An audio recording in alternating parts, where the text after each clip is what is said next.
Welcome to the Laughter Clinic podcast with comedian and suicidologist Mark McConville, bringing you practical, evidence-based self-care strategies, the latest research in mental health, along with conversations that inspire, educate, and entertain. This is the Laughter Clinic podcast with your host, Mark McConville.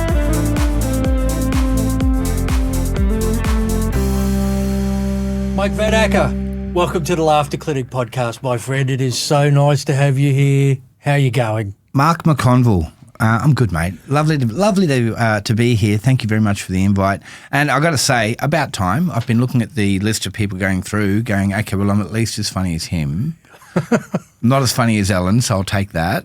But, you know, when is it my turn? Yeah, well, and how long we've known each other as well. I say to people that you're one of two comedians that gave me career-enhancing advice right from the very start. I say to people all the time, the best advice I ever got, Mike Van Acker, when I very first started, get good at MCing, mate, and you'll never be out of work. You do a lot of it, yeah. And I do tons of it now, corporate Still MCing. Still true. Mate, it is. And the other piece of advice that I was given was from Greg Sullivan. May I know what that was? Ditch the red shoes and write some jokes.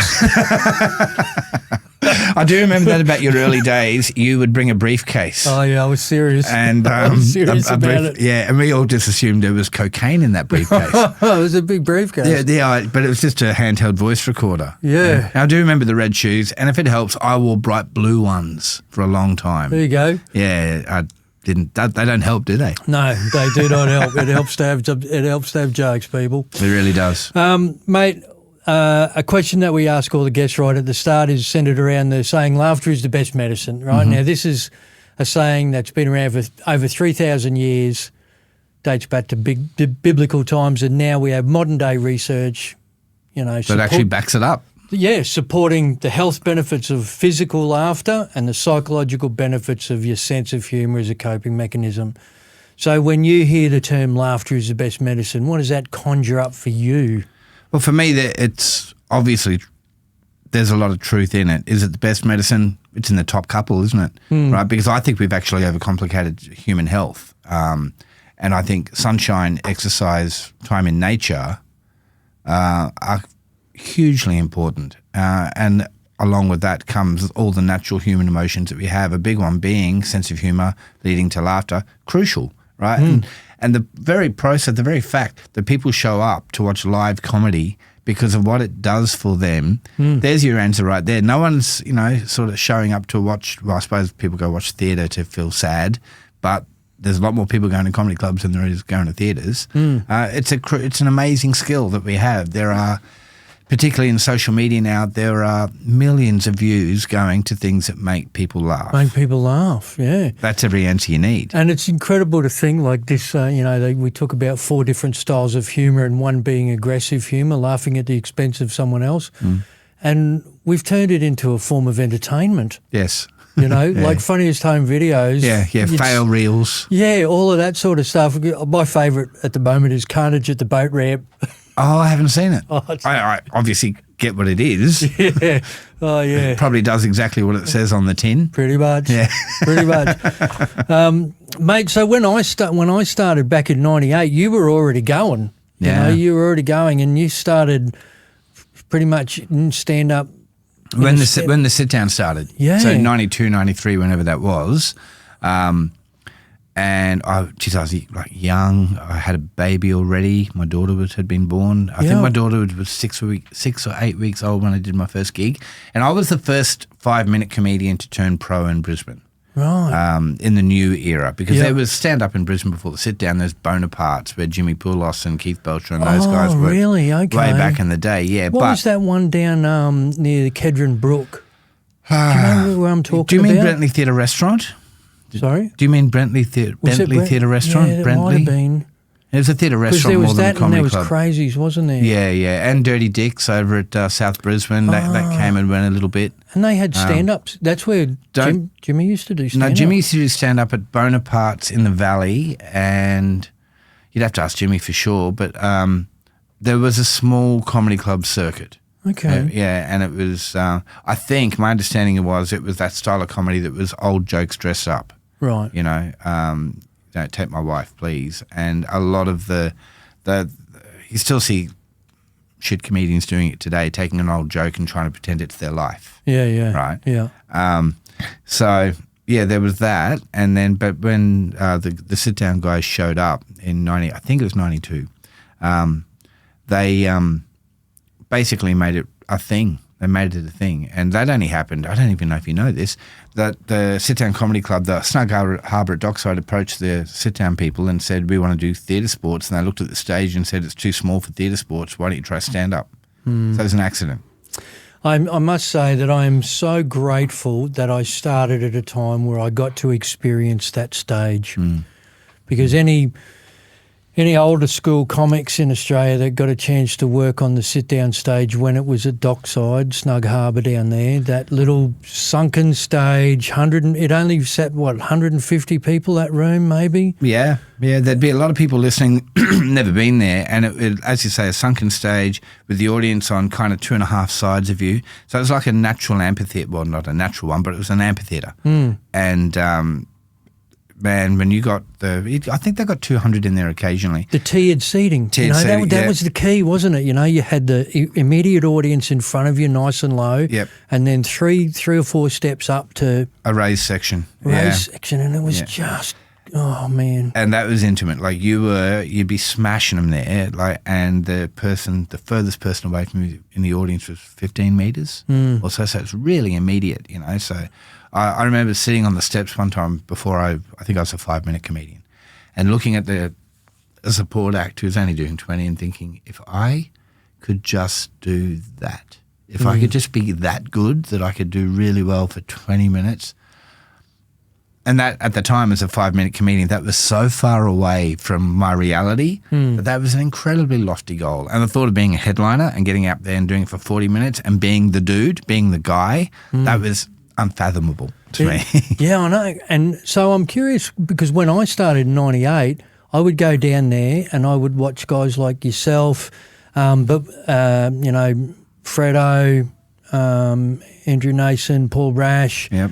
But there was also the string of interstate headliners that would come through, you know. So like I was fortunate enough to see Shane Bourne come through when he was going at it.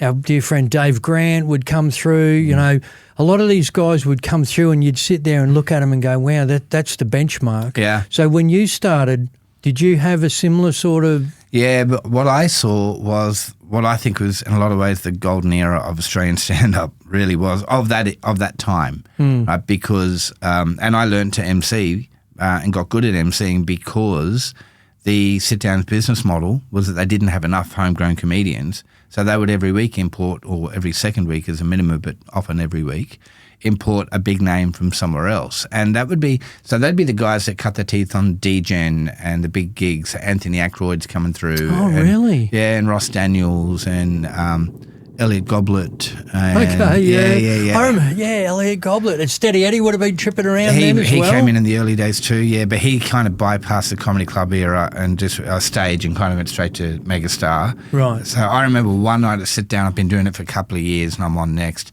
and Steady Eddie drops in and he goes, "Oh, can I get up?" And they go, "Sure." And they put him on before me. So he gets up, he's only going to do 5, and of course he's steady and He's not doing 5 He's not doing 5 Has he ever done 5 minutes? I don't think he has, no. So he tells... We love you, Steady, by the way. Yeah, good on you, mate. But he tells every joke he's ever fucking heard or written. And then after he's just smashed them left and right around the room, because that's peak Steady, right? Where everyone, he's just the it guy. Yeah. And then they go, "Here's Mike." Oh, no. Oh, my God. And that's part of when a big name crashes a lineup. Whoever's on next gets it. Yeah. Just too bad, you know. Yeah. But yeah, so we saw the big names, the TV generation of stand-up comedians, even names like Graham Pugh. I don't know if you'd know, but he was huge, and yeah, all these guys would come through, and it meant that it bred a really solid group of guys that could compare a show really well, because we did it every week, right? It was always a homegrown. So Andrew Nason, myself, Who were the other good ones? Brashy did a lot of comparing back then because there wasn't a lot of headless. So a whole bunch of guys came through. And then, though, we'd get, say, Dave Grant, who was one of the great mentors to Australian comedians everywhere, the late, great Dave Grant.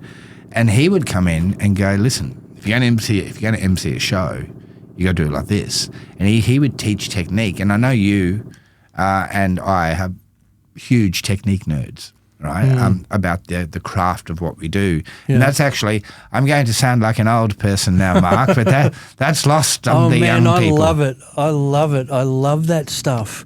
Yeah, you know, like I remember my first experience of meeting Dave Grant was I was fortunate enough to be his support act. So I'd booked to do 20 minutes down at Snug Harbour, and it was the Thursday, Friday, Saturday night. Yep. And I did my 20 minutes, and I'd never met this guy before, you know, tall, looming figure with his big black leather jacket and stuff. Yeah, I hope he had clean undies on because he would have checked. Well, mate, I got off stage, and he came on the Thursday night, he came up to me and he goes, 21 minutes, well done. Right? And so my brief was I had to do between 20 and 25. Yep. Right? He goes, 21 minutes, well done. Yep. And I'm like, okay, didn't know you were the official timekeeper, but fair enough. And then I watched him get up there and just smash it, right? Friday night, same thing. Got off stage, came up to me, 20 minutes, awesome work, punching it out, great. And I'm like, what is it with this guy, right? Friday night, gets up, smashes it again. And then on the Saturday night, I did the exact same set, got up there, he comes up to me and he goes, 22 and a half minutes, mate. Brilliant, absolutely brilliant. And then he gets up there, smashes it, and then at the end of the night he goes, so do you want to go and talk comedy? And I'm like, Yes, I do. Yes, I do. And so back then they put the comics up Upstairs. in the hotel and we sat on the balcony of that hotel unit, and I was just a sponge for the amount of information that he gave me on craft and laughs per minute and all of that. And I'll never forget it, man. You know, I'm the comedian I am today because of a lot of people, and he's one of them. Yep. You know, you're one of them, but he's one of them. And it was like I talk about, you know, turning points early on in our career, you know, like when you think to yourself, I can actually do this. Yes. For you know, this was a good decision. And I think for me it was Dave Grant saying to the comedy club runners in Sydney and Melbourne, get this guy to come down and start to do some gigs. Very valuable. What about for you? What was do you have a turning point, do you reckon? See, I was in a weird place with it because turning point, no. I can remember the first time I got laughs, having not got laughs for months. Right. I was awful when I started, awful. And for the first year or so, 8 months or so. So how did you, I'm fascinated by this because we've all been in that situation where another piece of advice you gave me, which sticks with me, and I tell people this a lot as well. Same thing, Snug Harbour down there, I'd gone up on the Thursday night, smashed it. Went up on the Friday night, did the exact same set, died in the arse, right? Word for word. And I remember you coming up to me at the end of the night going, do you know what went wrong? And I went, I can't remember. I don't know. What happened? I was just a wreck. And you said, how many people were in here last night? And I said, about 120. And you said, how many people were in here tonight? And I said, about 30. Same energy. And you said, you played to 120 tonight. Yeah. And the audience just shit themselves. Why is that man yelling at us? Why is that man yelling at us? But you and I used to talk about, and I'm glad this is a video podcast, but for anyone listening into the car, I'm pointing at my eyes with snake fingers and pointing away about giving people that really personal thing. Yeah. You know, and even if there's 10,000 people in the room or say you're playing the Lyric Theatre and there's 4,000 people there. Yeah. Right, and you're supporting an international guy. If you are making meaningful eye contact with a person down the front, the people up the back can tell. Yeah. You know? So that's always been a big part of what a term that comedians don't talk about, but you're a trained actor as well, Marky. So stagecraft. Yeah. Comedians today don't talk about stagecraft, but it's massively a thing about what we do. Watch Jim Jeffries. Look at his stagecraft. His stagecraft is so good. You know, and it's developed over the years. He's getting better and better at it. Yeah. So when you were saying right at the start how you went those months without, and you remember getting yelled, how did you pick yourself up and have that drive to keep going? I used to be terrified to do it too, because after the first time I thought this is going to be easy, because I'd done other performing. I was a child performer, child actor, did TV commercials and stuff, been around forever. And I thought I'd be naturally good at this. I made people laugh all the time. And there was something about, I was just a very immature person, really, was the thing. I was 21 or 22, but probably less mature than that. But chronologically 21 or 22. And I just had nothing to say to this room full of adults, and they knew it and I knew it. Right, and it took a little while to kind of get a bit of an edge to it, and then you write one joke that works. And Greg Sullivan said to me one time, years later, but he said, if you've wrote one good joke, you can write 1 million of them. Just keep writing. And law of averages, you'll eventually write better jokes, and you stack enough of them together and you got 20 minutes. And if you craft that the right way, that 20 minutes of jokes becomes a 20-minute act, which is not the same thing. So for me, I just had no alternative but to keep going. I don't think I had a whole lot else going on in my life. I had a baby daughter at home. It was hard. I was trying to make money elsewhere, and I guess what it comes down to is I wanted it. And I'm pretty good at getting the things I want eventually. Yeah. I'm not always a fast learner. I wasn't. I did my best to learn that. I was good friends with Fidelity, or even then. Yeah. And we used to hang out a fair bit and talk comedy and whatever. I never watched a whole lot of comedy. Like a lot of the young comedians now, they'll go, oh, in this guy's comedy special, he talks about, to me, every time I watch a stand-up comedian do a great joke, that closes that door in my mind that I can't do a joke about that now, because I will hear that joke when I go to write it. So I prefer not to see too many other comedians where I can. You kind of get subconsciously influenced. Yeah, you do. And it's very easy when you're improing or when you're doing that joke for one of their tags to slip out of your mouth. Yeah. And then everyone goes, he's stealing material. Yeah, or you can't, we're looking at the world in a similar way, all the comedians, and I remember coming up with something that I thought was brilliant. Greg Sullivan, once again, said to me, he goes, you can't do that. Paul Brash has been doing that for 2 years. Yeah. And I'm like, but I just thought of it. But he goes, you may have, mate. You may well have, yeah. Yep.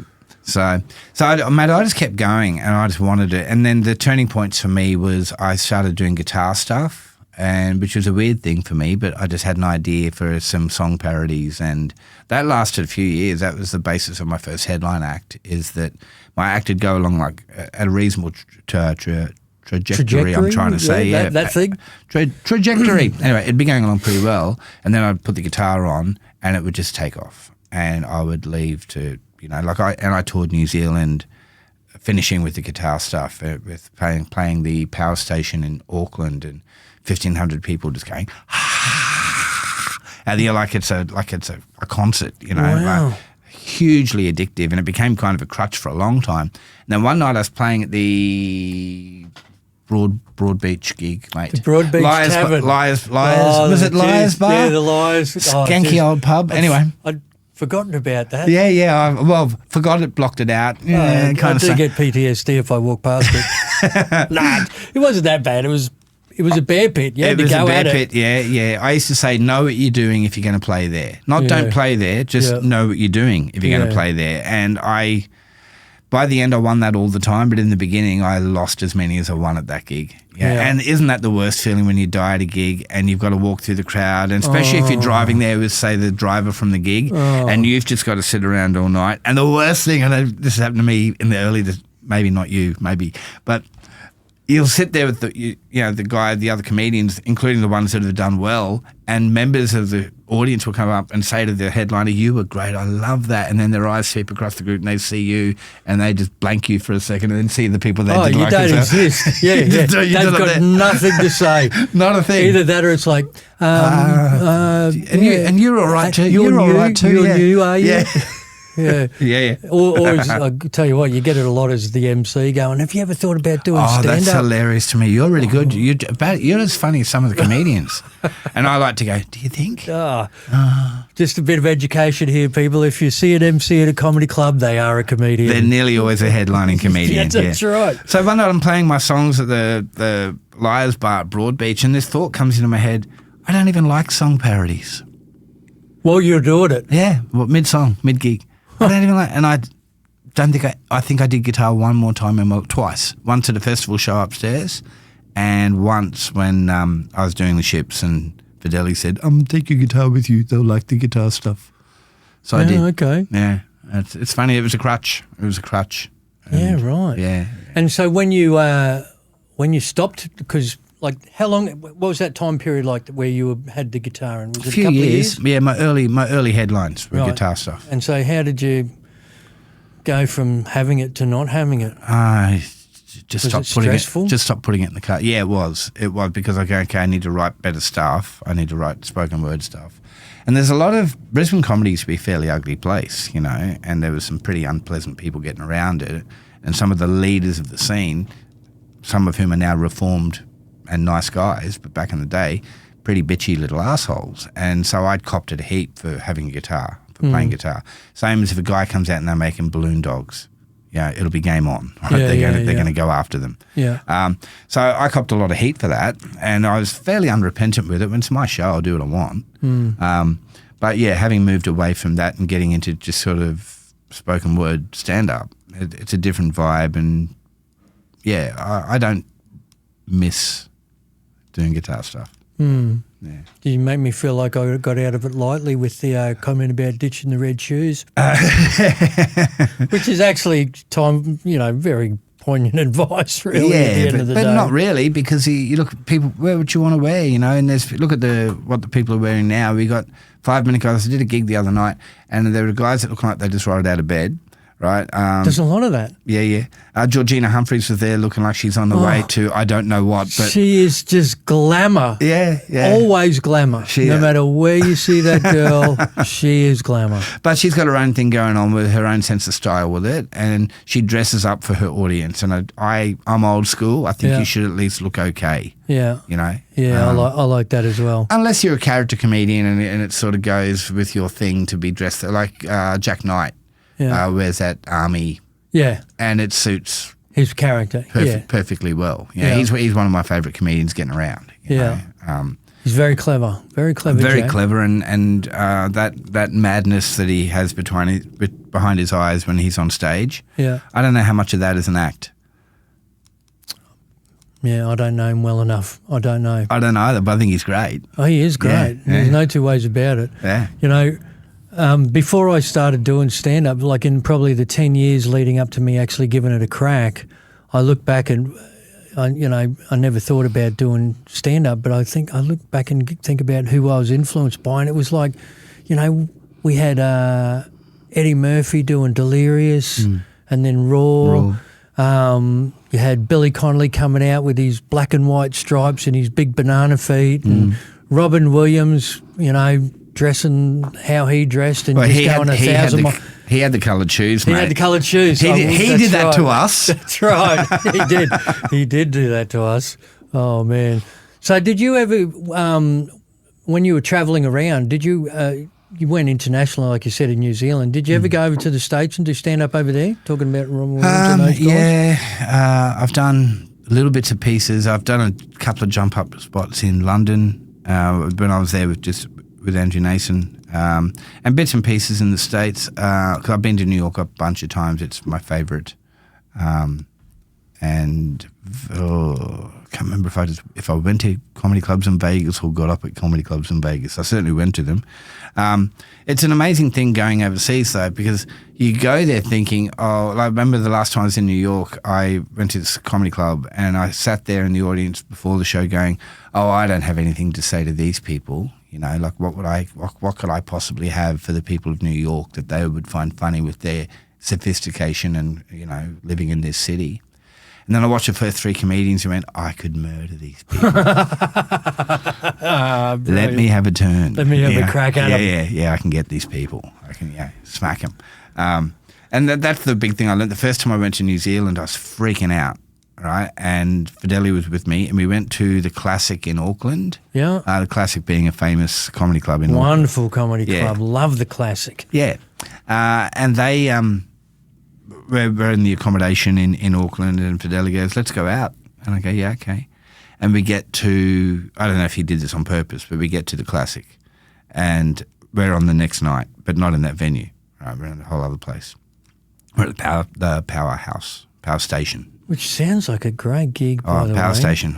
Oh, that was great. Wonder whatever happened to that. Yeah, don't know. It was like 1,200, 1,500 seater, 2 tiers, a lot of people, man. And that was back when the tours and the visiting Australian comics, they sold tickets, mate. We do every night. So it was just, the bill was just you guys? There's usually one local guy on who is normally pretty average. Yeah. But I did it with Peter Fox and Steph Torek one time. Really? Yeah. Okay. Yeah. Did it 3 or 4 times. Peter Gross one time. Andrew Nason, I think, was there. I think Greg Sullivan one time. Anyway, how'd I get there? And Fidelli takes him to the Classic, and because I'm thinking, what am I going to do? I'm in New Zealand, it's a whole other country, right? And he comes up and goes, they're going to put you on for 5 in a minute. In a minute. Yeah. I'm like, okay.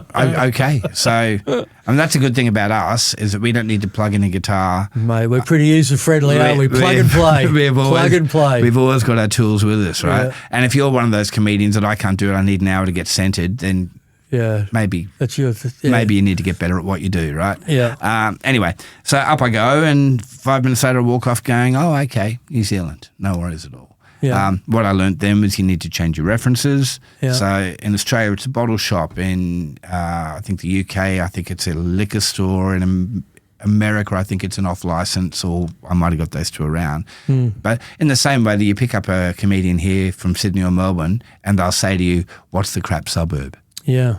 You know, what's the shitty suburb that we put shit on here? Yeah. You know, so it's all about getting your references. Yeah. Yeah, local references. Your local references, yeah. Was there a time overseas where you thought to yourself, I'm a bit out of my depth here in relation to doing this gig? Yeah, but it wasn't at the gig. It was going through customs. I was in going to Christchurch to do a breakfast gig the next morning, right? A breakfast gig? A breakfast gig. I'm doing a gig at a conference. Right. I hate the breakfast gigs. Are tough. Didn't you do one this morning? Yeah, but the breakfast gig I did this morning was a laughter clinic. It was a mental health presentation, so I did a little bit of stand up in it. Yeah, but I'm talking for an hour and a half about mental health and suicide prevention. So when it comes to comedy, less is more. Yeah. In context to that, but I think every time I hear someone talk about doing breakfast comedy, I remember Fidelli putting me into a breakfast gig years ago, and I had to do 15 minutes of stand-up for 22 lawyers. Oh, yuck. No. 22 lawyers over breakfast at some gentleman's club in the city. That's not a gig. That's not a gig. You didn't, he should not have sent you to that gig. He should have said, no, you guys, no, you can't have that. So I'm going to Christchurch. I'm flying there the day before, get to the airport. It's just me. I've got one little overnight bag, right? I'm doing, and customs. Sir, can you step this way? And they go through my bag and they go through my pockets and they go, what are you doing in town? I go, I'm doing a gig. Where? This hotel. When? Tell them. Who's the booking agent? Tell them. They ring the booking agent. They ring the hotel. They, for whatever reason, they just are not buying what I'm selling. Don't believe that there's really a gig going on here. And they go out of their way to disprove. They check my hotel accommodation. There's really a booking. They go through my bags. They did not search me, if you know what I mean. Fair enough. And for that, I am grateful. Fair, yes, good. I'm grateful on your behalf. Thank you, mate, yes. But they check my bag and everything really, really intensely. And for like an hour and a half, and then I'm obviously there, I'm telling the truth. And look, the truth is that was a stage in my life where I would from time to time smoke a few jazz cigarettes, as my mate Richard Feidler used to call them. And but I was going to New Zealand, and I'm not taking any, across international. Yeah, so, absolutely. Yeah, so there would have been some in me, but not in me the way that they would go looking for, but in my blood, right? But there was none, in my bags or my pockets or anything, and they let me go. But I said to the guy, so what was that about? And he goes, oh, well, as customs agents, we always have a project, a thing that we're looking for. And today it's people staying for one night. Okay. And he said, and we don't have too many people only staying for one night, so we spend a bit more time with you than we normally would. Yeah. But you can go. Wow. Yeah. Yeah. So those news. It's stressful, isn't it? It really is. Even when you know you're clean, it's like getting pulled over for a breath test.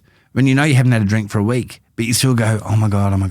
You know, it's a weird vibe. It's that something in our makeup that we go, I must be guilty of something. Mate, and when you're in another country, you're at the mercy of their protocols and their systems. Yep. And for that reason, I will not be going back to New York. Yeah, right. Until things change over there. Let's just say that. And I love New York. It's my favourite city in the world. Yeah. New York, Melbourne, Brisbane, in that order. Mate, the flying into Noumea, I don't know if you've done flying into Noumea, and I was flying into Noumea to get on a cruise ship, and all the luggage has come out and my bag's nowhere to be seen. Uh-huh. And then I hear this, Mark McConville from flight, blah, blah, blah. Please come to the check-in. And they said, your bag has been flagged, so you've got to come with us. Flag bag. And I'm like, okay. And I've got a guy waiting outside to take me to the cruise ship. And I walk into this little room and there's a stainless steel table in the middle of the room with my suitcase sitting on it. Okay. And two guys, right, wearing rubber gloves.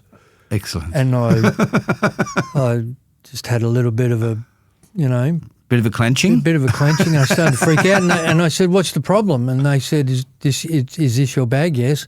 Do you have anything in the bag we need to know about? And I'm like, "No. What is this all about?" And they said, "Your bag has tested positive for traces of cocaine." Oh. And I'm like, "You can't be serious, right?" And they've gone, "Well, it has, and so we're going to search it, right?" So okay, and I went, "You go for it. There's nothing in there. There's nothing you need to find. You won't find anything." Yep. Right? So they looked, didn't find anything, obviously, packed and let me pack it all up. And I said, "So tell me, because there's none here. You've seen that there's none here." And then after the search, they said, "Oh, we've traced it on, it tested positive on the side of the bag and that handle." Okay. And I'm like, righto. So what do what are we talking about here? And he said the tests are so sensitive that if your bag is rubbed up against someone else's bag or it's been touched by someone who's had, it'll come up. I reckon go swab the baggage handler. That's exactly what I was thinking. I mean, seriously. Like you think about the way you pick up a bag to put it up on somewhere, one hand on the side, one on the handle. Yeah. Yeah. If you were a baggage handler, you might want a little bump to get through the day. Mate, I tell you what, I was freaking out. Yeah. And then, of course, I was late for the ship, and then they wanted to know what was going on, and then I got flagged there. Just a quick drug stop, everything's fine. And it was just the whole bloody box and dice, mate. Can you imagine saying to them, "Hey, look, everything's fine, but did you know this part of my bag tested positive for cocaine?" Yeah. Oh yeah, I'm sure they would have got out. They'd have loved it. Oh, they're pretty stringent, all the ships. They really are. Hey, so just on the international thing before we move on, I'm curious, have you ever done a gig in a country where it's been a non-English speaking country and you've done an expat gig? Yes, lots. Where were you? Malaysia, Hong Kong, Singapore. With our friend Jonathan? No, Jonathan never once invited me over. There was a period where I worked in the 90s when I used to be cuter, Mark. And I know it's hard to believe, I know. Well, Jonathan wasn't doing them at that time, wasn't he? Wasn't it more recent? Yeah, he was, yeah. But no, there was a period in the 90s when I was working for the Australian Tourism Commission, technically the Australian government, and I was doing gigs promoting Australia as a holiday destination. Were you a little Paul Hogan, were you, for the Malaysian market? I suppose in a strange way, but I was actually doing more sight gaggy stuff and magic and balloon dogs and stilt walking and fire reading and unicycles and all those things. Oh, you did the whole lot. Yeah, I did that. But as part of that, they would also, when they found out I was a stand-up, they took me to a bunch of embassies and I would do shows for there and shows in some of the higher end nightclubs for expats, and they really appreciate English spoken word comedy. Yeah. So they were good times. Some big shows. But as a consequence, I have no desire to go back over there now because I got it for free and treated really nicely. Yeah. And the world, I have discovered through my travels, traveling with money, way better than traveling without money. Traveling when you're poor is hard. Traveling when you've got enough money to at least stay in a decent hotel, much better. Highly recommended. Oh, yeah. Absolutely. Yeah. Yeah. That's my takeaway. Well, I've done both of those things. Yeah. And I tell you what, you're 100% right with that.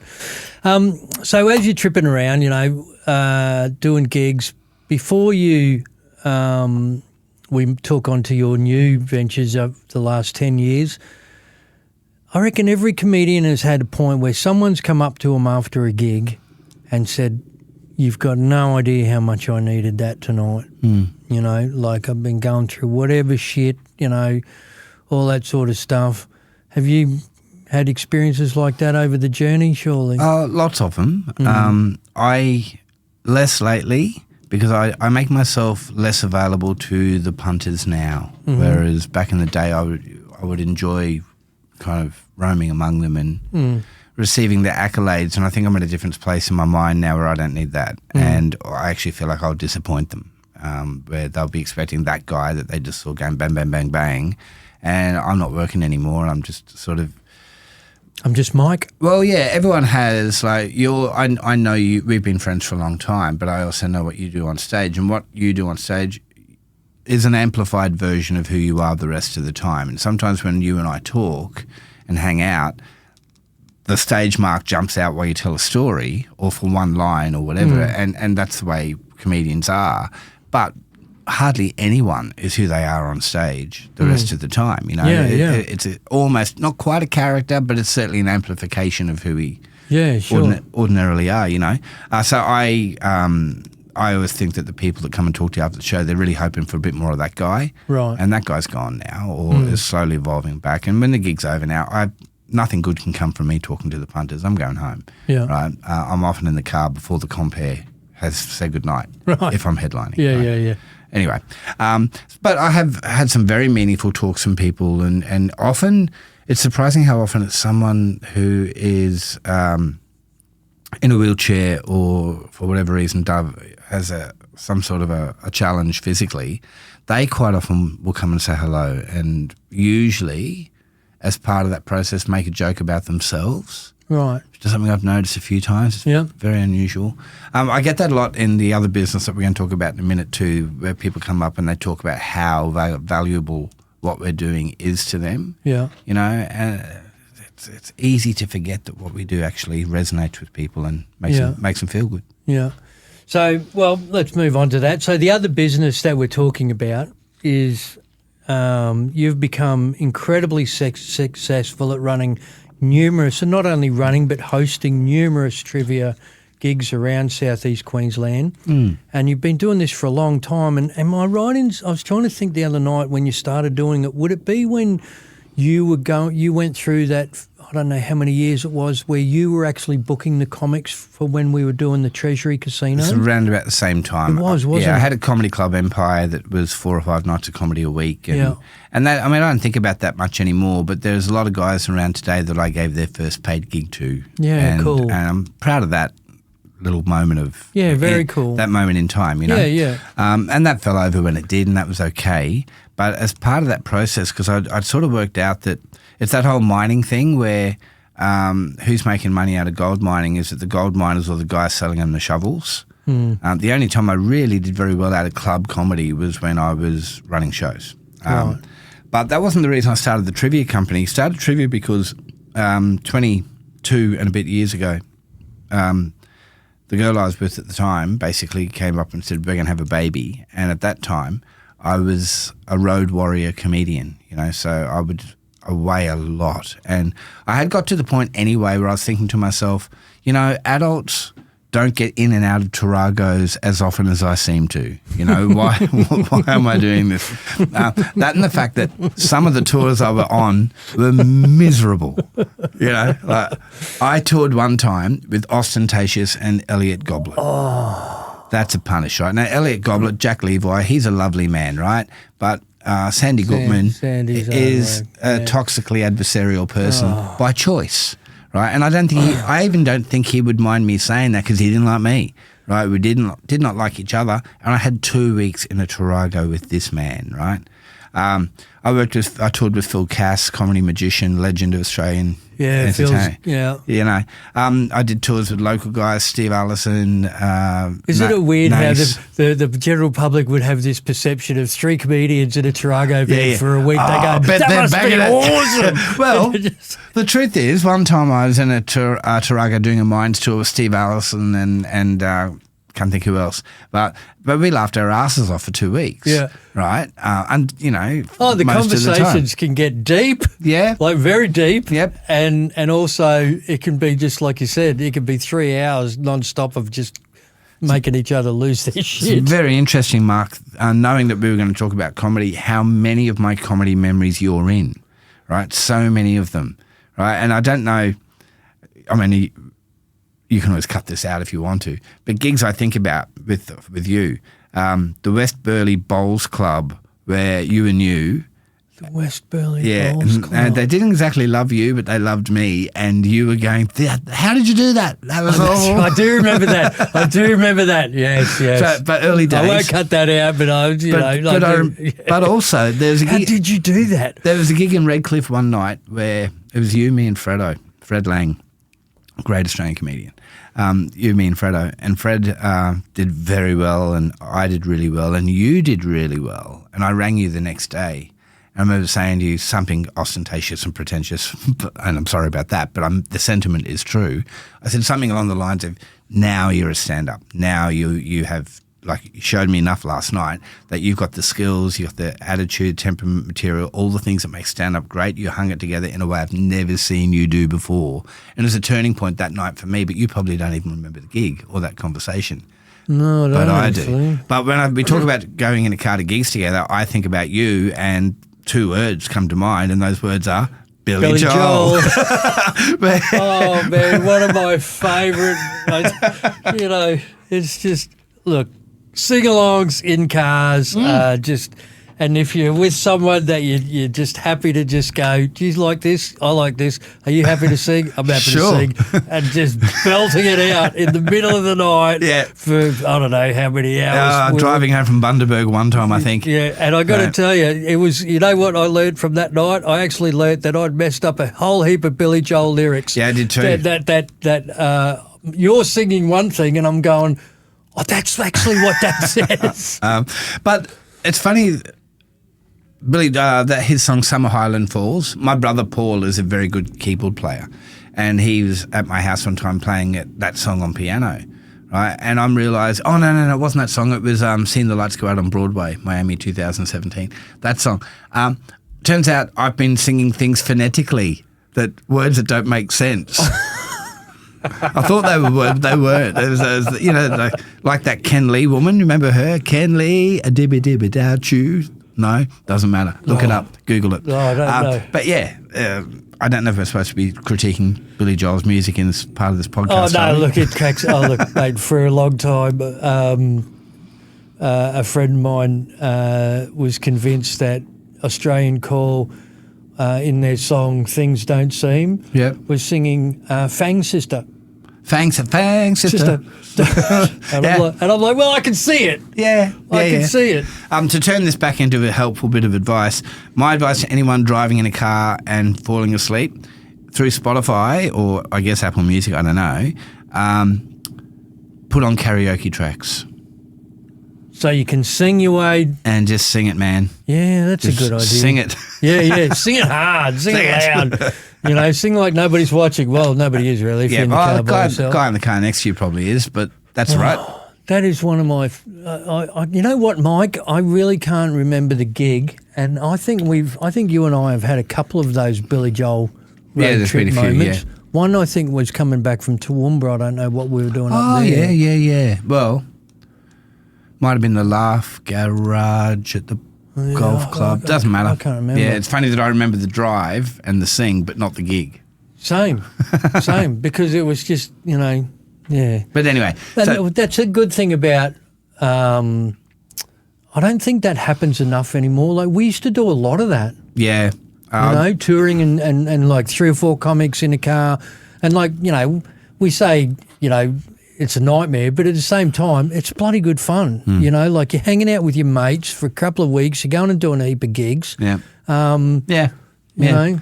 Yeah, that's true. And you see cool stuff along the way. And even to be in a Tarago and drive from, say, Mount Isa up to, I don't know, Catherine or something, you just, for that period of time, you will see a part of Australia that most people don't get to see and watch the landscape change. And you really do get a sense of how big this country is. And a lot of people never get to do that. Oh, yeah. It's incredible when, because we've got people listening to this from all around the world. So we live in one state of Australia, Queensland, and we can drive for 24 hours north from where we are and not leave the state. No, absolutely. I don't recommend you do it. No, neither do I. And don't take the suburban hatchback if you do. Oh, my God, the Bruce Highway. Anyway. So, yeah, but I saw a lot of Queensland Taragos. The trivia, man, what a gift this must be to see the amount of people that you've brought together in communities. And how many actual trivia nights have you got running now? I run 4. I have various people that do shows for me for another 3 or 4 depending on the week. And some weeks I do 5. The only thing stopping me actually from making the business bigger is it's hard to get people to run the shows the way I want them to be run because my shows are distinct and different to most trivia shows.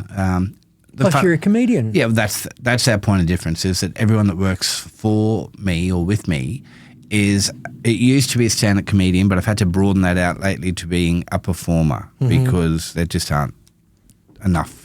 Standing. And whoever takes the job has to be available, commit to being available every Monday, every Tuesday. So there's no, I can't do this one, I can't do that one. I need you 48 weeks of the year. It's an ongoing gig. Yeah. If you need to go on a cruise ship or whatever for a couple of weeks, a couple of times a year, I can live with that. But to drop out and go because I've got this gig down on the Gold Coast, it's a stand-up gig, then no. So I got really lucky with that where I found out that my girl was pregnant. I was a road warrior. That has to change. I want to be home for the new baby. So I looked around and I knew that trivia was a thing in Sydney and Melbourne. And I went down to Sydney. I went and saw a trivia show run by Haskell Daniel, a stand-up comedian. Made an arrangement with him, bought his brand to Queensland, bought questions from him, found a couple of gigs, and off we go, right?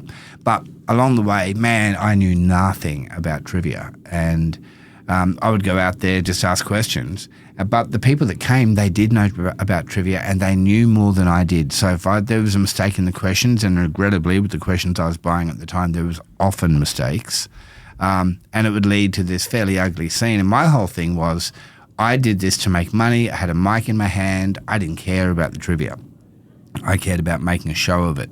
And over a period of time, and I've been doing it 22 years now, I'm a huge trivia nerd. I know an enormous amount. There's so much junk rolling around my head, Mark. There's so much crap that I know.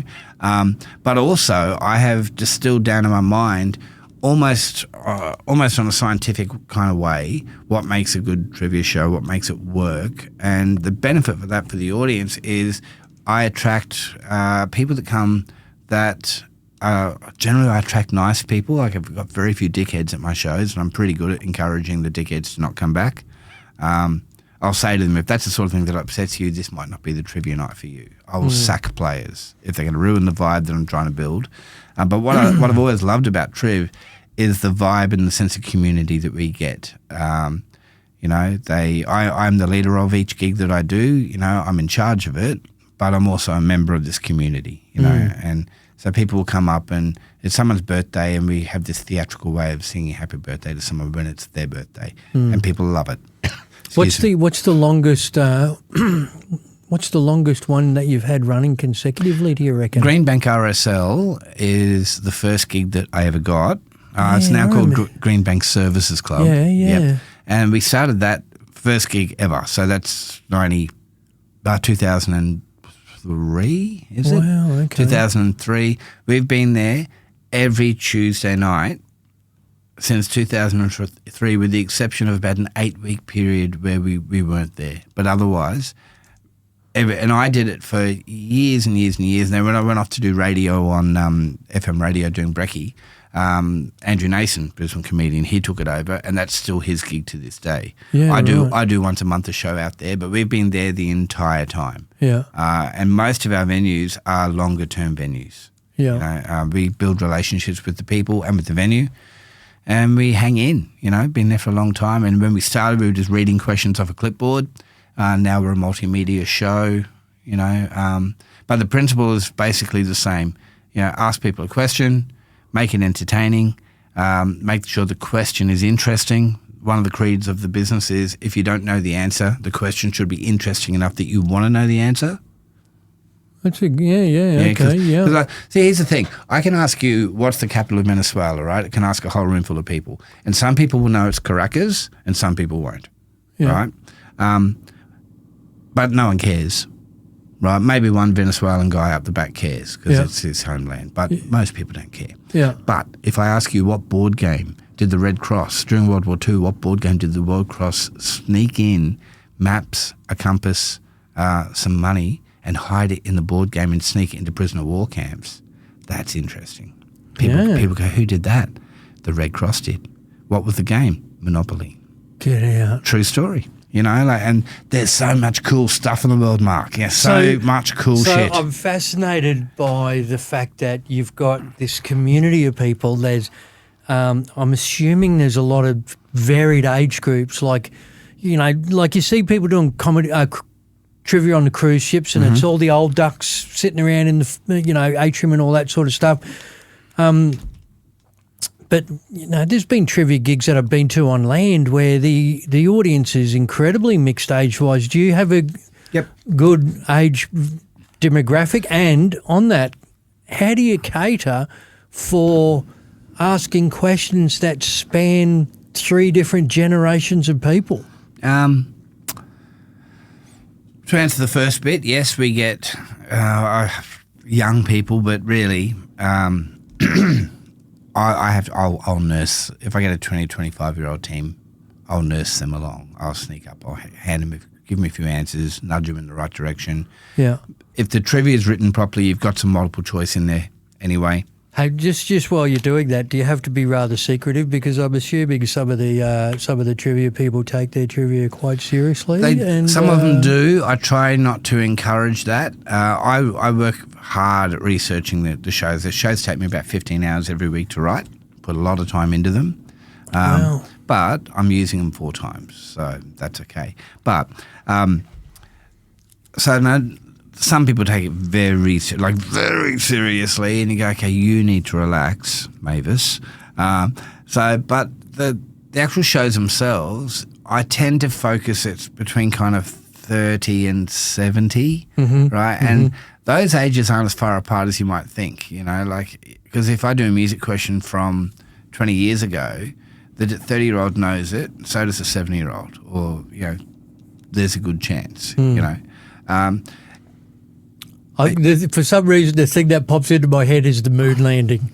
Right. If you did a question about the moon landing, you know, like would there be 20-year-olds there going, we went to the moon? Yeah, well, I don't know. But if you ask them, you know, what year was it, some people know it was 1969, right? Yeah. Some people won't. But if you say true or false, when the astronauts in the room, when the astronauts from the moon landing came back, they had to fill out a customs declaration form. Everyone can relate to that question. Right. The answer's true, by the way, they did. No, come on. They left Are the country. you shitting me? No. They left you can't be serious. They left the country. Oh, fuck. They did it by going straight up. No, they did. How on earth did you find that out? Oh, the internet knows everything, mate.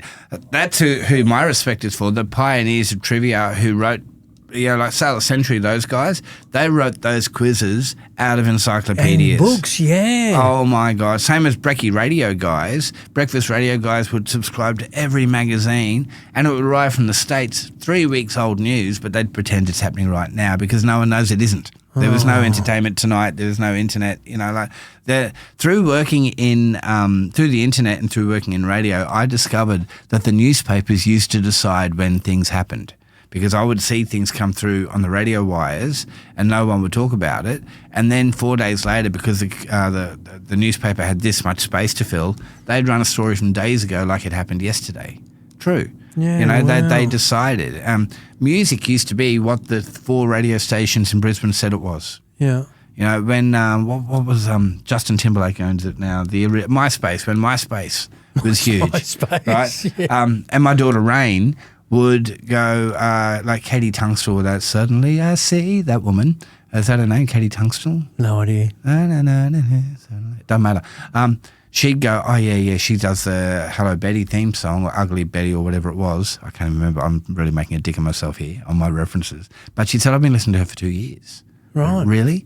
Yeah. How do you find her? You just find her. Where? On MySpace. You go, okay. So the internet opened up music for everyone, and there's people going, this is my favourite band that you and I never heard of, and we probably never will. Yeah. You know, like there's so many cool bands out there. I want to get back to the trivia. Go ahead. Just on the breakfast radio, your stint in breakfast radio. One thing that always fascinates me, because me personally, I can't begin to imagine having to do this, is getting into a radio studio. You did breakfast radio, so whatever time you're in there, 4 or 5 in the morning? Yeah, in there by 5. The papers, whatever it is that's in the news that day. And there's the comedian on the panel being expected to go, you know, find the funny in this stuff. Yeah. At that hour of the morning, and we're going to talk about it in an hour's time. To me, that just seems like an inconceivable task. And I know there's a lot of comedians out there that make a living doing it. But is it as hard as what it sounds hard, man? I think you could do it, right? Oh, no. No, I think, look, the reality is, first of all, you're giving us a little bit too much credit, because, yeah, some of the current day stuff you're going to write a joke about that day, but a lot of the show is planned the day before, and you've had the drive in and the drive home to write that joke, right? Right. So there's that. Second thing is, a lot of the time the comedians in the show, your responsibility is to tag callers out. So someone rings in, tell us about the time that your granny fell over, and a guy rings in, tells a story, and your job at the end of the story is to just get a shot on it, right? And it doesn't have to be at the person. It can be any joke whatsoever, but just get a nice clean head out of something, so that your anchor can go 97.3 and play a song, right? To get them in and out.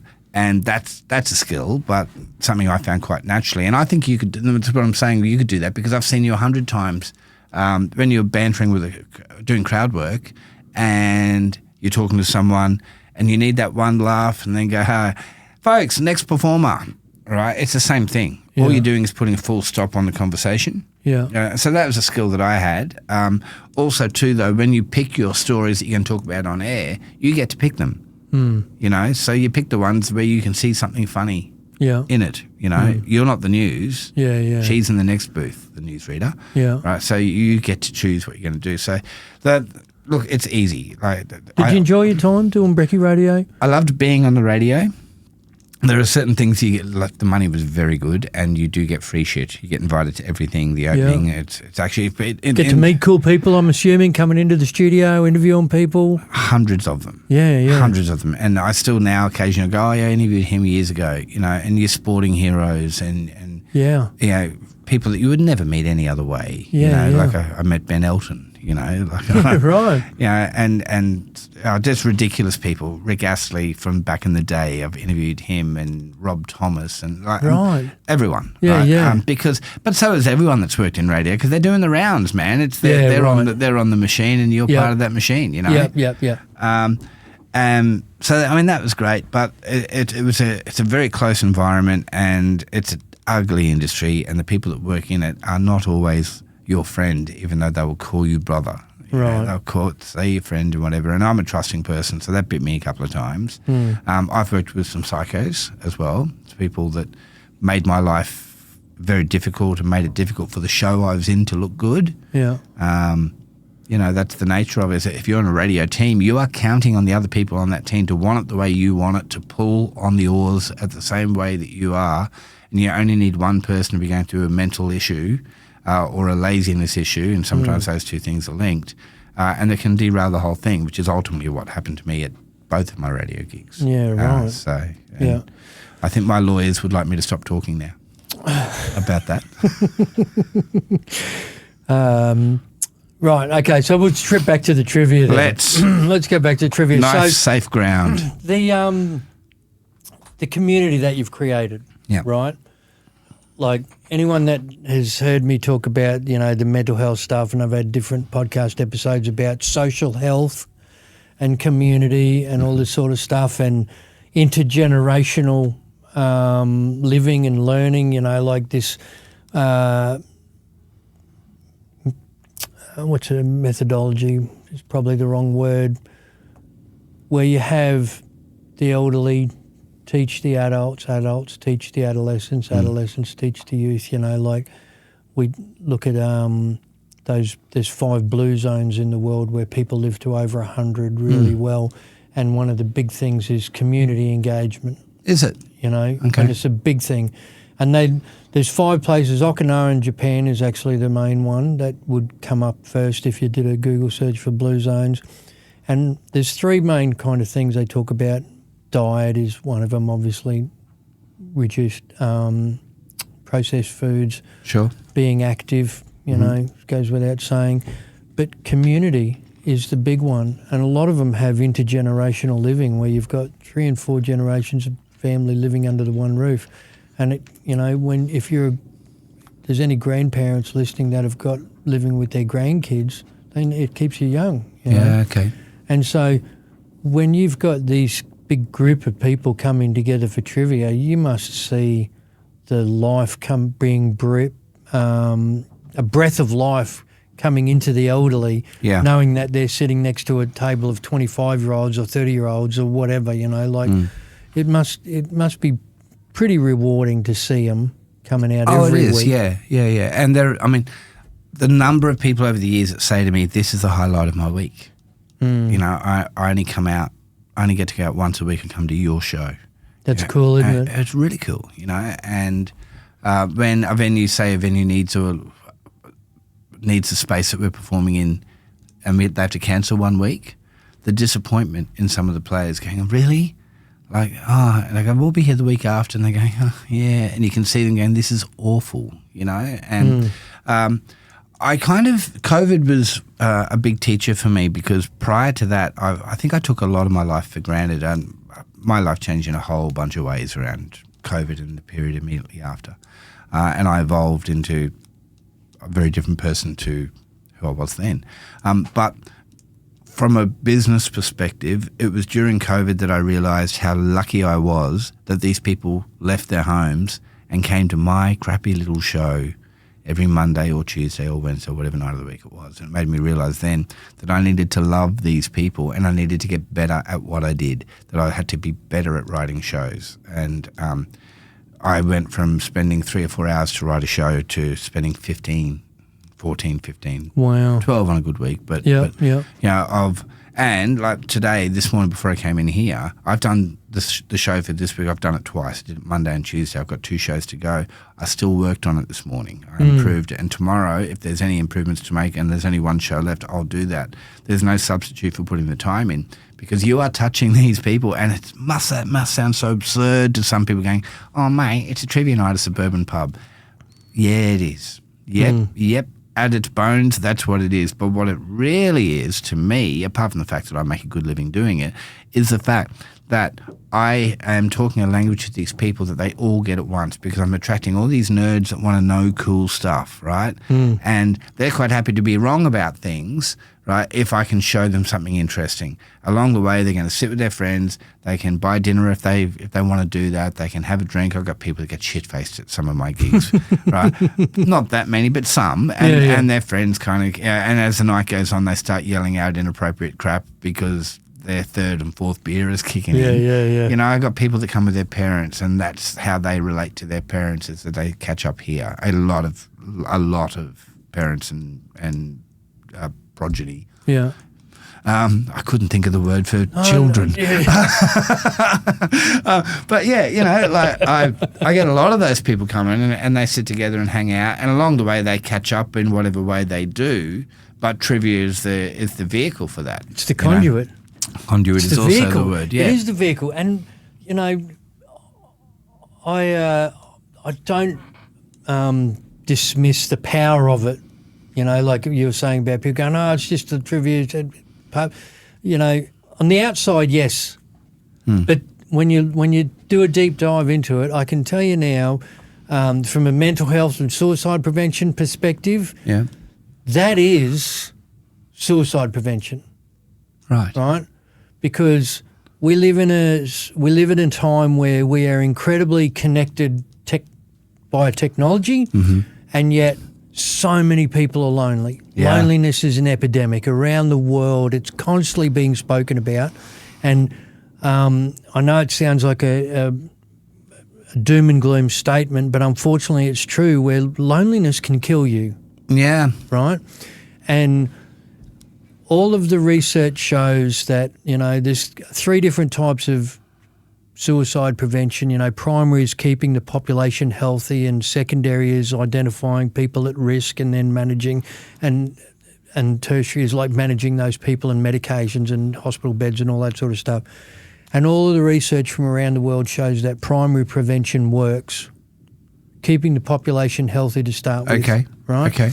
And the best, and a country that has had the most success doing this is actually Japan. They did a massive suicide prevention drive years ago. The study went for, I can't remember how long it was now. I won't say because I don't want to get my figures mixed up, but I just do remember that they reduced their suicide rate in certain regions of Japan by nearly 60%. And how they did it was by bringing people out and community engagement. Okay. Is the Australian suicide rate going up or down? It's pretty stable, actually. This week, the Australian Bureau of Statistics released the figures for 2024. Yep. We're usually a year behind in what we get out, and it's only just come out, so I haven't read the report, but I'm pretty sure it's around 3,200 or thereabouts. Still predominantly men? 75% of male, yeah. We do not raise boys well in this country.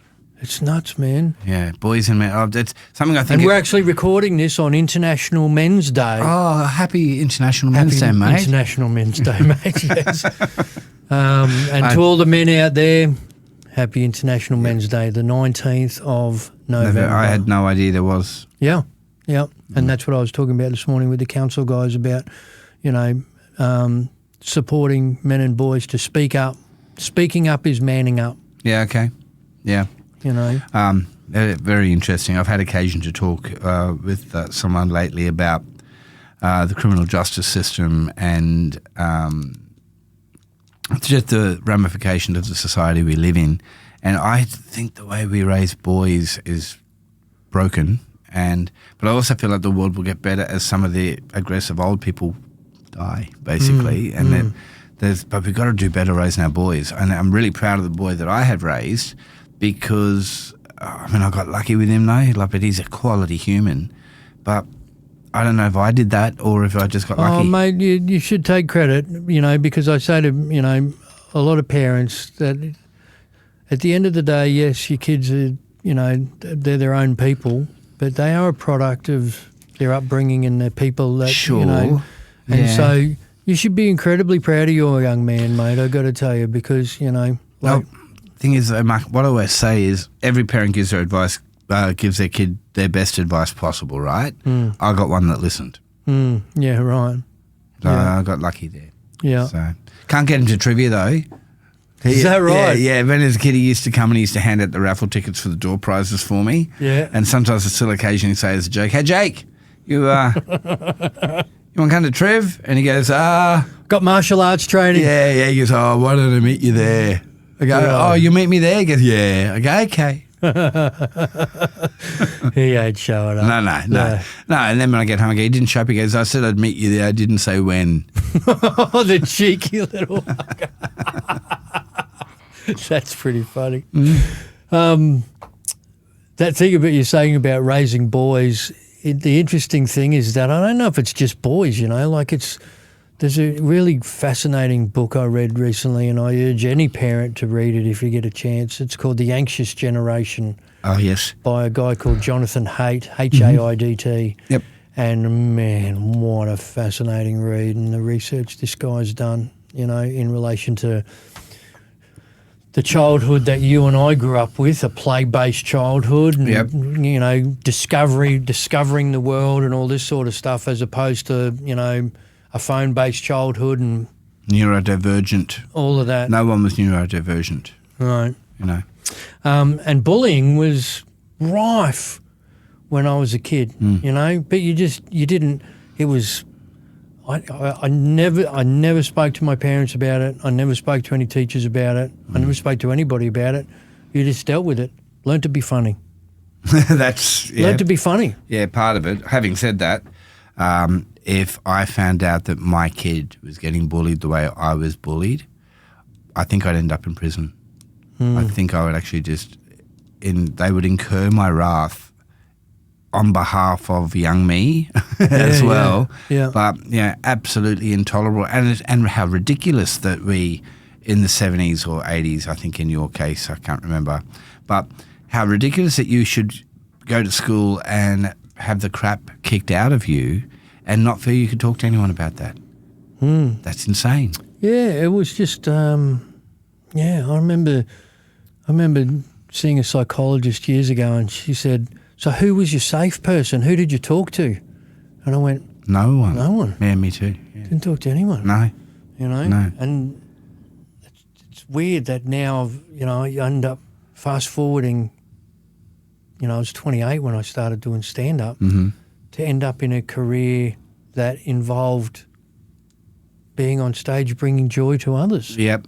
It's got to be linked in there somewhere. I don't know too many comedians had a great relationship with their dad. I know that you did. Yeah. But I don't know too many that did. Yeah, it's weird, isn't it?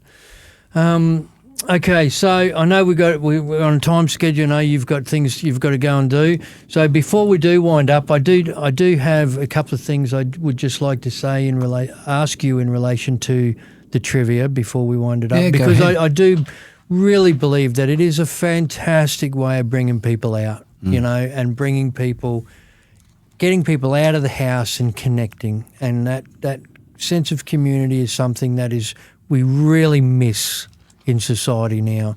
And so kudos to you, brother, for bringing them out. And so if there's anyone listening anywhere in the world, wherever it is that you're listening, and you're thinking to yourself, yeah, you know what, maybe I wouldn't mind getting a trivia night going and getting my community out. What would be your advice to those people, do you reckon? The easiest thing is actually just go to one that's already running. But if you're going to run one yourself, man, that's a whole different thing. That's a lot to that. But I think trivia, like I'm currently supplying questions to a lady who's running trivia shows in Brooklyn.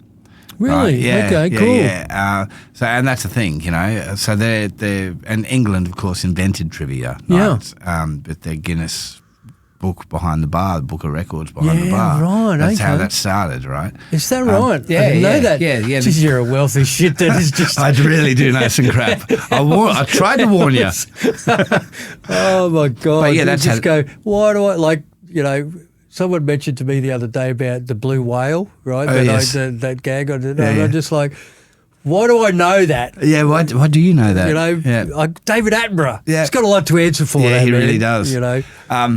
But yeah, look, basically, anytime you write trivia questions, it's got to be something that will interest people, right? It's very easy to get into a habit of the mental process of when you write a trivia question of going, I want to trick the audience. You don't.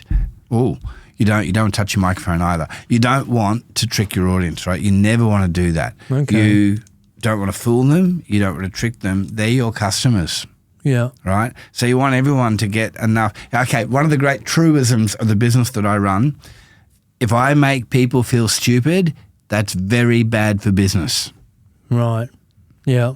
Yeah. I go, why would I go to that? I got 20 out of 60. I had a horrible time. I felt Yeah. dumb. Yeah. I felt dumb. Yeah. Right? So I want every team that shows up to get 45 out of 60 and go, I'm over there or thereabouts, 45 out of 60, there's nothing wrong with that.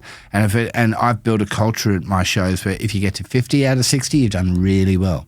Right? And that's in the style of the questions that I write. But you want everyone getting 40, 45, right? So they feel okay about themselves, Must be a real balancing act to do that. Absolutely. To do that and yet at the same time make the questions interesting enough that the answer isn't instantly obvious. Yes. So you don't want you don't want 4 teams getting 60 and with the bottom team getting 40. You don't want them getting much more than 57, 58 at the most. Yeah. Right? But 57, 58's okay. Yeah. But you don't want anyone in the 30s either. And the range of different people that you attract, you get people that are lovely, right? I know there's one guy I'm thinking of, smart guy, works in IT, knows stuff, does not know much trivia.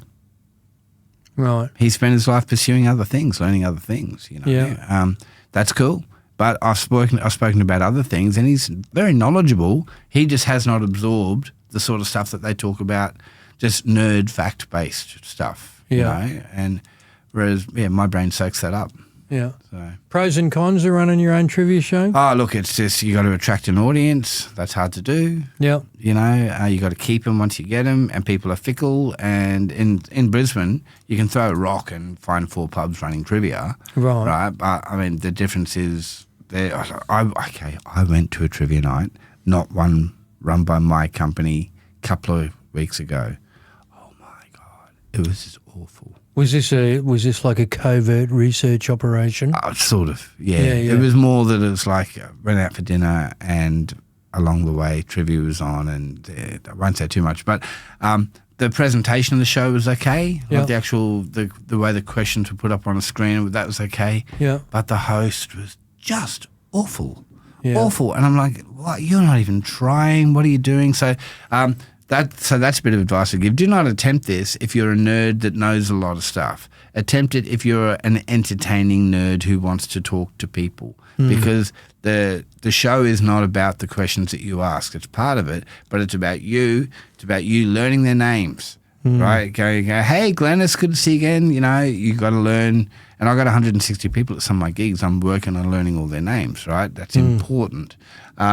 It's about when this lady comes up and says, I won't see you for a month. I'm going to Tasmania to see my grandkids.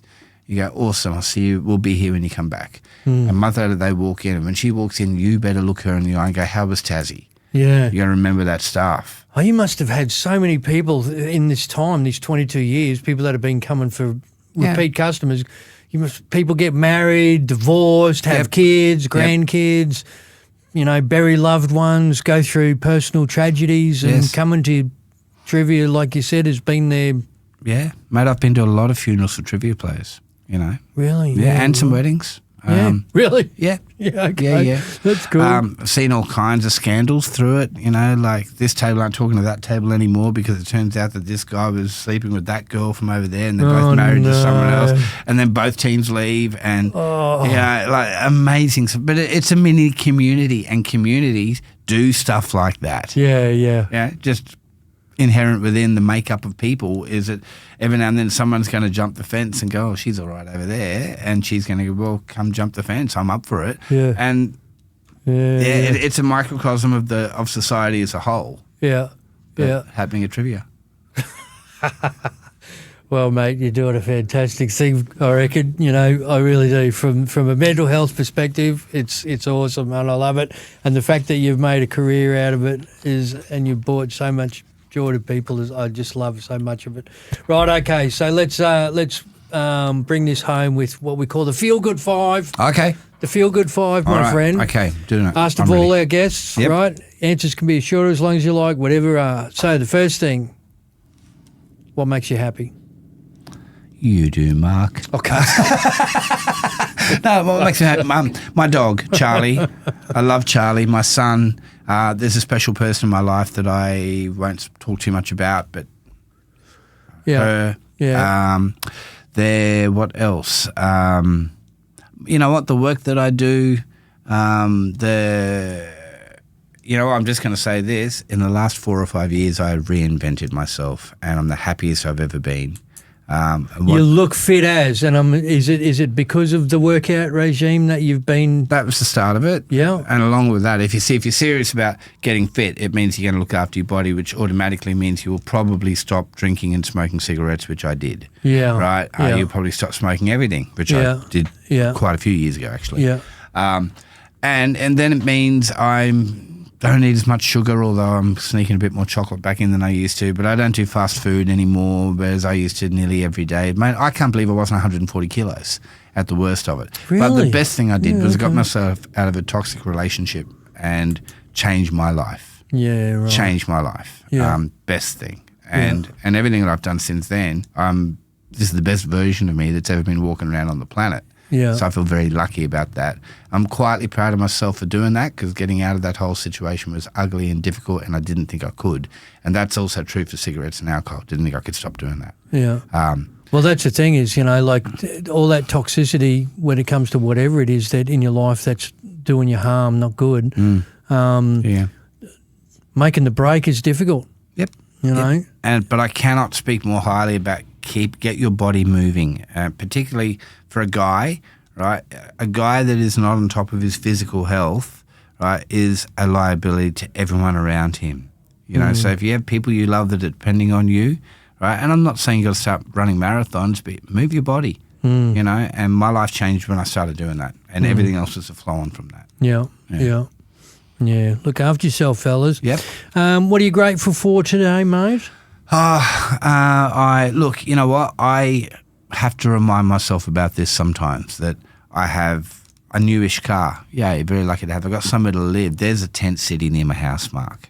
Really? Yeah, there's 6 or 8 guys. Is that right? Started as one guy living in one tent, and I guess. And you're not out in the. No, you're in suburbia. Yeah, I am. Yeah, absolutely. And but there's a tent city there, and these same guys, I see them most days because I walk sort of near them, but I walk on my dog. So I'm grateful for the basic things. I'm grateful that my son is healthy. Right. Grateful for the person I mentioned just before. Yeah. Grateful that I can make a living doing what I do. And ironically, I don't have to get up in the morning, but I do. Alarm goes off most days at 5:30. Yeah. Grateful for the fact that I'm a quick thinker and active and ambitious and happy, because for the longest time I was not happy. Yeah. So very grateful for that. Yeah. Well, probably grateful for the fact that you found the strength to do all of that, to make all those changes. Yeah. For many years I slept next to someone and I was unhappy. There's a lot of people probably listening doing exactly the same, mate. Yeah. And I'm grateful for our friendship. Absolutely, and brother. And the fact that I was talking to someone about it the other day, and I'm like, aside from 2 or 3 guys that I went to school with, people like yourself, there's probably half a dozen guys in the comedy industry that are my longest friends. Yeah. Because of the fact that I've been doing this for so long. For such a long time. Yeah. Yeah. So I'm very grateful, mate, that you're still here and we still get the chance. It's always a pleasure. It's always a treat when I rock up at a gig or I find out that we're working together, because it doesn't happen as often as what it used to. And honestly, there are times when I show up and I look at the lineup who's on and I think, oh my God, I can't stand it. So when it's you or, there's a few people around that I go, oh, how cool. Yeah. What are you looking forward to, mate? What's coming up that you're looking forward to? I wonder if it's the same thing I'm thinking. Well, it is cricket season, so the Ashes start on Friday. I will have a look at that. I've got some side projects going on in my life that I'm looking forward to. I'm about to start a podcast of my own based on trivia. Looking forward to that. Doing some work on my house, Christmas. Yeah. Oh, my daughter. I'm going to be a granddad. Is that right? Yeah, in April. Oh, congratulations, so that's man. Insane. That's great news. Yes, I'm very excited about that. I find it hard to look too far into the future. I've never been great at that. So episodically, my family's coming over on the weekend, but also on Friday the cricket starts. Yeah, Well, when I talk about this in the Laughter Clinic, the live presentations, and I say, what are you looking forward to? I get people to divide it down into 3 timelines. Yeah. What are you looking forward to in the next 2 days, 2 weeks, 2 months? Right. Okay. Yeah, okay. That works. It's pretty easy to do that way. Yep. I'm looking forward to the Ashes, but I have not followed the cricket leading up to this, so I have no idea who our team's going to be. Oh. I just know that it's Australia versus England, and I'm excited about it. Yeah, England have got their best chance than they've had for a little while because two of our best bowlers aren't playing this game, Josh Hazlewood and Pat Cummins, right? And I saw an English journo go, this is our chance to jump Australia in their own backyard because they're two of the guys that have tormented us for years aren't playing. But to them, I would say... Do you remember the Mitchell Johnson series when he terrorised he grew the big Dennis Lilly moustache? I think angry, fast, aggressive, hurt people. Very aggressive. Yes, I do remember that. That year, he was our 7th picked bowler. What? He was not in the team at the start of that series. Successive guys were unavailable. They were injured, and he plucked from obscurity. Had played Test cricket, but was out of the side. They bring him back, and he wreaks havoc. So we have never traditionally relied just on our best two players. Yeah. Admittedly, one time that we lost very badly when Glenn McGrath stood on a ball the morning of the Ashes. Yeah, I remember that. Twisted his ankle, rolled his ankle. Headingley at Edgbaston, I can't remember. And we were gone. Yeah. Right? But we've had some time to prepare for this. We've known for a while Pat Cummins wasn't playing. Scott Boland, going to be great. Do you know who that is? I know, absolutely. The thing I'm interested in is to whether or not there's going to be any niggle, because the last time that they played together, correct me if I'm wrong, was the controversial run-out. The run-out, Johnny Bairstow, No. Is that right? They haven't played since together? I think that was the 4th test, but I could be wrong about that. But that's the last series. Yeah. And there will absolutely be niggle because it's the Ashes, Yeah, of course. And it will be game one. And if England get any kind of a sniff, they'll get more aggressive with it. Yeah. But it's actually very interesting because it's hard to say with any certainty if Australia's going to win 4-0 or it's going to be 2-2 going into the 5th, So bring it on. Yeah. I don't have time to sit and watch it anymore like I used to. It's such a shame, isn't it? Because I know that you, like myself, I know when I came and shared a house with you when you kindly opened your door to me in a time of need. Yes. We watched cricket for days on end. Quite a bit of cricket. We watched quite a bit of cricket. As I recall. But we didn't have much else to do. Well, that's right. And now I do like the idea of,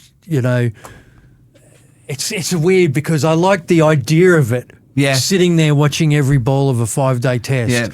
Never going to happen. I know that I'd make it to tea on the first day, and I'd have my laptop out, sitting on the couch with me. I wouldn't make 10 overs. I'd have my phone out. Yeah. Because cricket is just not action packed. Yeah. By the very nature of it is you can. I used to go to the Gabba with my mate Kerry, and who was had big responsibilities in his day job, and he would sit there on his laptop, and as the bowler ran into bowl, his brother Ricky would go ball. And Kerry would look up, watch the ball, watch what happened, watch them field it if they got some runs, applaud if they got a boundary. Yeah. And then the bowler walks back and they throw him the ball and he gives a little bit of a rub and then he'd turn around. Because the fast bowlers, they walk back a long way and then start running again. And as he gets near the umpire, ball, and Kerry'd look up. Isn't it funny? Like you could probably sit there for a whole day and in actual fact you probably watched 20 minutes of cricket. Well, yeah, like an NRL game, there's only 20-odd minutes of actual play. Yeah, right. Yeah, and NFL, it's even less. It's really? gridiron, whatever you want to call it, National Football League, American football. I think it's 11 minutes of actual play in the game. 11 minutes. Really? All the rest is. I think I did this as a trivia question. I think it's 11 minutes, and I think NRL it's about 24. 19's in my head for something as well, but it's not much. It's nowhere near as much as you think. Wow. Because I know in the AFL they have time on for every quarter. Yep. To make up for stoppages. Yeah. Yeah. Wow. Okay. So the cricket, yes, we're looking forward to that. What's your me time, Mike Van Acker? When you want to switch off from the world, what do you do? I walk my dog. I hit the gym. Yeah. Nice. The gym is very, very restorative to me. Yeah, beautiful. Yeah. And I do like just going and having a lie down for 10. You know, don't very often fall asleep, but I like to almost use it as a bookend. So I don't sleep very much at night. I'm not a good sleeper at all. But I can go have a 10-minute period of flatness and come back and go, okay, now I'm going to go out and I'm going to go mow the lawn. I'm going to hang the washing up. I'm going to do whatever. I quite enjoy giving myself that 10 minutes of just... Are you an afternoon napper? Oh, I love an afternoon nap if I can, but I don't sleep well then either. I'll wake up after 15 minutes or so. For a long time, I would have, if I had the opportunity, Yep. I'd set my alarm and I'd go 40 minutes. Yeah, great. Afternoon nap. Yep. Right? Yep. One of the joys about being a comedian. Yeah, it's great. It's great being us. But I started to do a little bit of research about it, and apparently between 20 and 25 minutes is the optimum. Is it? For an afternoon nap. Oh, okay. So anything over that, apparently it affects you trying to get to sleep that night. That's asleep now. Okay. Whether that's the case Yeah, or not, right. I don't know. All right. Yeah, it's good to be us. And what is it that's made you laugh recently, mate? I saw a conversation I had with someone that I did. Not a good example because I can't talk about it. But I've saw a couple of things on social that I just lost it at, and sayings that people have, whatever. No, I probably don't have a whole lot that I can recognisably point to and say to people this, because they're personal things with someone that I know, and you're not welcome there. But people can't go look it up. But as a guiding principle, there's heaps of funny stuff on TikTok and Instagram. The scrolling, Who doesn't love it? It sucks me in, man. You know why? Because it's awesome. Yeah. And this is something I used to have to say to people when they go, you're on your phone too much. I'm going, okay. If you want me to be off my phone, be more interesting. Right. Yeah, entertain me yourself, because otherwise, do you know what I got here? I have got in this little device, I got the comedic brilliance of some of the best creators in the world, right, doing fresh stuff. I've got guys putting clips up of comedies from forever ago that I can watch. There's amazing stuff out here. Are you kidding me? Yeah. Of course I'm scrolling on my phone. You're a dickhead if you're not. Yeah. That's where the good stuff is. And look, I'll be the first to admit I'm out driving with Jake in the car, especially when he was younger, because he's rarely in the car with me now because he's got his own car. But back in the day, I used to have to say to him, put your phone down, look out the window, see the world, participate in the world, Yeah. And he would grudgingly do it.